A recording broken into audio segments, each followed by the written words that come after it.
गांव की एक डरावनी कहानी। एक छोटा सा गांव जहां हर कोई एक दूसरे को जानता था और हर घर में एक कहानी थी।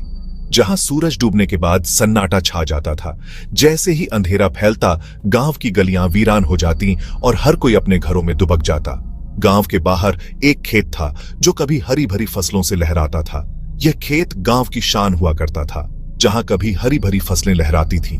किसान दिन रात मेहनत करते और खेत की देखभाल करते थे, लेकिन अब वह खेत सूखा और वीरान था।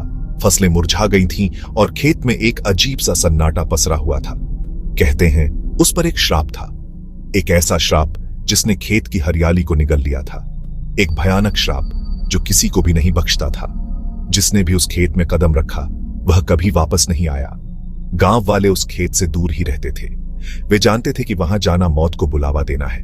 उनके दिलों में उस खेत के लिए दहशत थी। हर कोई उस खेत के बारे में बात करने से भी डरता था। बच्चों को डराने के लिए कहा जाता था, अगर तुम शरारत करोगे तो काकड़ा तुम्हें ले जाएगा। यह कहानी पीढ़ी दर पीढ़ी चली आ रही थी। लेकिन यह सिर्फ एक कहानी नहीं थी, यह एक सच्चाई थी जिसे हर कोई मानता था। यह हकीकत थी, एक भयानक हकीकत। गांव के बुजुर्गों ने भी इस श्राप के बारे में सुना था और वे इसे सच मानते थे। एक दिन एक अजनबी गांव में आया। वह एक लेखक था जो डरावनी कहानियां लिखता था। वह एक राइटर था जो हॉरर स्टोरीज लिखता था। उसने काकड़ा के श्राप के बारे में सुना था और जानना चाहता था कि क्या यह सच है। उसने काकड़ा के श्राप के बारे में सुना था और जानना चाहता था कि क्या यह सच है। उसने गांव वालों से इस बारे में पूछताछ की। गांव वालों ने उसे चेतावनी दी, वहां मत जाओ, यह खतरनाक है। लेकिन राइटर नहीं माना। उसने ठान लिया था कि वह सच्चाई का पता लगाएगा। वह उस खेत में गया सच्चाई जानने के लिए। उसके कदमों की आहट ने खेत के सन्नाटे को तोड़ा। वह धीरे धीरे आगे बढ़ा। हर कदम के साथ उसका दिल तेजी से धड़क रहा था। खेत में प्रवेश करते ही उसे अजीब सी आवाजें सुनाई देने लगी। हवा में एक अजीब सी ठंडक थी जो उसकी हड्डियों तक को कंपा रही थी। लेकिन उसने हिम्मत नहीं हारी। वह खेत की गहराई में जाता रहा। हर कदम के साथ रहस्य और गहराता गया। और फिर उसने उस श्राप की सच्चाई का सामना किया। एक ऐसी सच्चाई जिसने उसकी रूह को हिलाकर रख दिया। वह वापस गांव आया और गांव वालों को सच्चाई बताई। उसकी कहानी ने सबको हिलाकर रख दिया। अब वह खेत सिर्फ एक श्रापित जगह नहीं थी, बल्कि एक भयानक सच्चाई का प्रतीक बन गई थी। खेत के पास पहुंचते ही हवा ठंडी हो गई। एक अजीब सी गंध हवा में तैर रही थी।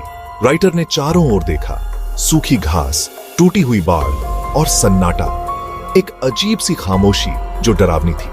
उसने अपने कदम आगे बढ़ाए। उसे लगा जैसे कोई उसे देख रहा है। उसने पीछे मुड़कर देखा, लेकिन वहां कोई नहीं था। फिर भी वह एहसास गायब नहीं हुआ, जैसे कोई अदृश्य शक्ति उसे घूर रही हो। लेखक खेत के बीचों बीच पहुंचा। अचानक उसे अपने पैरों के नीचे कुछ महसूस हुआ। उसने नीचे देखा। एक छोटा सा काकड़ा, सूखा और सिकुड़ा हुआ, उसके पैरों के पास पड़ा था। उसने उसे उठाया और ध्यान से देखा। वह काकड़ा अजीब था। उस पर कुछ निशान थे, जैसे कोई चेहरा बना हो। एक भयानक चेहरा जो उसे घूर रहा हो। राइटर ने उस काकड़ा को जेब में रख लिया। उसे लगा कि यह काकड़ा उसकी कहानी के लिए एक महत्वपूर्ण तत्व साबित हो सकता है। वह इसे अपने पास रखना चाहता था। शायद यह उसकी कहानी को एक नया मोड़ दे सके। उसे लगा शायद यह उसकी स्टोरी के लिए काम आ जाए। वह सोचने लगा कि इस काकड़ा के पीछे क्या रहस्य हो सकता है। क्या यह किसी प्राचीन कथा का हिस्सा है या फिर किसी अज्ञात शक्ति का प्रतीक? वह खेत से बाहर निकला और गांव की तरफ चल दिया। रास्ते में वह अपने विचारों में खोया हुआ था। उसे इस काकड़ा के बारे में और जानने की उत्सुकता हो रही थी, लेकिन तभी उसे चक्कर आने लगे। उसे ऐसा महसूस हुआ जैसे उसके चारों ओर सब कुछ घूम रहा हो। उसका सिर भारी हो रहा था। उसे समझ नहीं आ रहा था कि अचानक यह क्या हो गया। उसे लगा जैसे उसका शरीर जल रहा हो। पसीने से तरबतर वह खुद को संभालने की कोशिश कर रहा था। वह लड़खड़ाते हुए गांव पहुंचा। गांव की गलियों में चलते हुए उसकी हालत और बिगड़ती जा रही थी। गांव वालों ने उसे इस हालत में देखा तो घबरा गए। उन्होंने तुरंत उसे घेर लिया और उसकी मदद करने की कोशिश करने लगे। उन्होंने उसे तुरंत अपने घर ले जाकर उसकी देखभाल की। गांव के लोग उसकी हालत देखकर चिंतित हो गए थे, लेकिन राइटर की हालत बिगड़ती जा रही थी। उसे तेज बुखार था, उसकी आंखें लाल हो गई थीं और वह बिस्तर पर पड़े कांप रहा था। वह अजीब अजीब सी बातें करने लगा था। काकड़ा, चेहरा, श्राप। उसकी बातें सुनकर गांव वाले और भी ज्यादा डर गए। वह बार बार यही शब्द दोहरा रहा था। उसकी आवाज में एक अजीब सी बेचैनी थी। गांव के वैद्य ने उसे दवा दी, लेकिन कोई फायदा नहीं हुआ। वैद्य ने कई तरह की जड़ी बूटियों का इस्तेमाल किया, लेकिन राइटर की हालत में कोई सुधार नहीं आया। राइटर की हालत गंभीर होती जा रही थी। उसकी सांसें तेज हो रही थी और वह पूरी तरह से कांप रहा था। गांव वाले समझ गए थे कि यह कोई मामूली बीमारी नहीं है। उन्होंने आपस में चर्चा की और निष्कर्ष निकाला कि यह किसी रहस्यमय शक्ति का प्रभाव हो सकता है। यह काकड़ा का श्राप था। गांव वाले इस निष्कर्ष पर पहुंचे कि राइटर ने जिस काकड़ा को उठाया था वह श्रापित था और उसी के कारण उसकी यह हालत हो गई थी। रात हो गई। आसमान में तारे टिमटिमा रहे थे और मैदान की बत्तियां चमक रही थीं। राइटर बेहोशी की हालत में पड़ा था। उसकी सांसें धीमी हो रही थीं और शरीर में कोई हरकत नहीं थी। उसके माथे पर पसीना चमक रहा था। पसीने की बूंदें उसके चेहरे पर बह रही थीं। अचानक कमरे में एक अजीब सी छाया दिखाई दी। वह छाया धीरे धीरे बढ़ रही थी।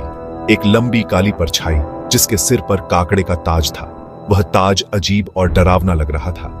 वह छाया धीरे धीरे राइटर के पास आई और उसके ऊपर झुक गई। गांव वाले डर गए। उनकी आंखों में भय साफ झलक रहा था। उन्होंने पहले कभी ऐसा कुछ नहीं देखा था। यह दृश्य उनके लिए बिल्कुल नया और भयानक था। उन्होंने राइटर को बचाने की कोशिश की, लेकिन वह छाया बहुत शक्तिशाली थी। उनकी सारी कोशिशें नाकाम हो रही थीं। उसने राइटर को अपने काबू में कर लिया था। राइटर की आंखें खुली। उसकी आंखों में एक अजीब सी चमक थी, लेकिन उसकी आंखों में अब अपनी चमक नहीं थी। वह एकदम खाली और निर्जीव लग रहा था। वह एक खाली पुतले की तरह दिख रहा था। उसकी हरकतें भी मानो किसी पुतले की तरह थीं। उसने धीरे से अपना हाथ उठाया और उस काकड़े को निकाला जो उसने अपनी जेब में रखा था। वह काकड़ा चमक रहा था। उसने काकड़े को देखा और मुस्कुराया। उसकी मुस्कान में एक अजीब सी रहस्यमयता थी, लेकिन वह मुस्कुराहट डरावनी थी। उसकी मुस्कान ने सभी को और भी ज्यादा डरा दिया। एक भयानक मुस्कुराहट जो रूह कंपा देने वाली थी। वह मुस्कान मानो किसी भूत की तरह थी जिसने सभी को स्तब्ध कर दिया। तभी एक बूढ़ी औरत कमरे में आई। उसके हाथ में एक मिट्टी का दीपक था। वह गांव की सबसे बुजुर्ग महिला थी। उसने काकड़ा का श्राप देखा था। वह जानती थी कि इससे कैसे बचा जाए। इसे नीचे रख दो, यह तुम्हें बर्बाद कर देगा। लेकिन राइटर ने उसकी एक न सुनी। वह अब खुद का मालिक नहीं था। काकड़ा ने उस पर कब्जा कर लिया था। तुम देर से आई हो। काकड़ा ने मुझे चुन लिया है। अब यह मेरा है और जल्द ही यह पूरे गांव पर राज करेगा। बूढ़ी औरत समझ गई थी कि अब कुछ नहीं हो सकता। काकड़ा बहुत शक्तिशाली हो गया था। उसने गांव वालों से कहा, हमें यहां से जाना होगा। यह जगह अब सुरक्षित नहीं है। गांव वाले डर के मारे भाग खड़े हुए। उन्होंने अपना घर बार, अपनी जिंदगी पीछे छोड़ दी। उन्हें नहीं पता था कि वे कहां जा रहे हैं, लेकिन वे जानते थे कि उन्हें उस श्रापित गांव से दूर जाना होगा। राइटर, या यूं कहें कि काकड़ा, गांव में अकेला रह गया। उसके हाथ में वह काकड़ा था जो अब चमक रहा था। एक भयानक हरी चमक जो अंधेरे में भी साफ दिखाई दे रही थी। राइटर उस खेत में वापस चला गया जहां से उसे वह काकड़ा मिला था। वह खेत अब और भी सूखा और वीरान हो गया था, लेकिन राइटर को कोई फर्क नहीं पड़ रहा था। वह तो बस उस श्राप का आनंद ले रहा था जो अब उसका हिस्सा बन चुका था। सालों बाद उस गांव में कोई नहीं बसा। वह जगह वीरान हो गई। लोग उस जगह के नाम से ही डरते थे। लेकिन कहानी यहीं खत्म नहीं होती। कहते हैं हर साल उस रात जब राइटर को वह काकड़ा मिला था, उस खेत में एक अजीब सी रोशनी दिखाई देती है। कुछ लोग कहते हैं कि वह रोशनी राइटर की आत्मा है जो अपने किए की सजा भुगत रही है। कुछ लोग कहते हैं कि वह काकड़ा है जो अब और भी शक्तिशाली हो गया है और अपनी ताकत दिखा रहा है। और कुछ लोग कहते हैं कि वह रोशनी उन लोगों के लिए एक चेतावनी है जो काकड़ा के श्राप को नजरअंदाज करते हैं। एक चेतावनी की लालच और जिज्ञासा का अंत बुरा होता है। एक बहादुर या शायद बेवकूफ नौजवान उस खेत में गया। वह जानना चाहता था कि वहां क्या है। उसने उस रोशनी को देखा। वह उसके पास गया, करीब और करीब। तभी उसे एहसास हुआ कि वह अकेला नहीं है। कोई उसके पीछे खड़ा था। उसने धीरे से पीछे मुड़कर देखा। एक हड्डियों का ढांचा, उसके सिर पर एक सड़ा हुआ काकड़ा रखा हुआ था, उसे घूर रहा था। उसकी खोपड़ी में खाली आंखों के सॉकेट चमक रहे थे। नौजवान डर के मारे चीख पड़ा। वह भागा, अपनी जान बचाने के लिए भागा, लेकिन वह कंकाल उसका पीछा कर रहा था। उसकी हड्डियां खड़खड़ा रही थी, उसके सिर पर रखा काकड़ा हिल रहा था, और फिर सन्नाटा छा गया। कोई नहीं जानता कि उस नौजवान का क्या हुआ। क्या वह बच पाया, या फिर वह भी काकड़ा का शिकार बन गया? सच्चाई आज भी उस वीरान खेत में दफन है। लेकिन एक बात तो तय है, काकड़ा का श्राप अब भी खत्म नहीं हुआ है। वह आज भी उस खेत में मौजूद है, उन लोगों का इंतजार कर रहा है जो उसकी ताकत को चुनौती देने की हिम्मत करेंगे। अगर आप भी ऐसी ही डरावनी कहानियां सुनना पसंद करते हैं तो अलग हॉरर स्टोरी चैनल को सब्सक्राइब करना न भूलें। और हां, अंधेरा होने के बाद काकड़े से सावधान रहना।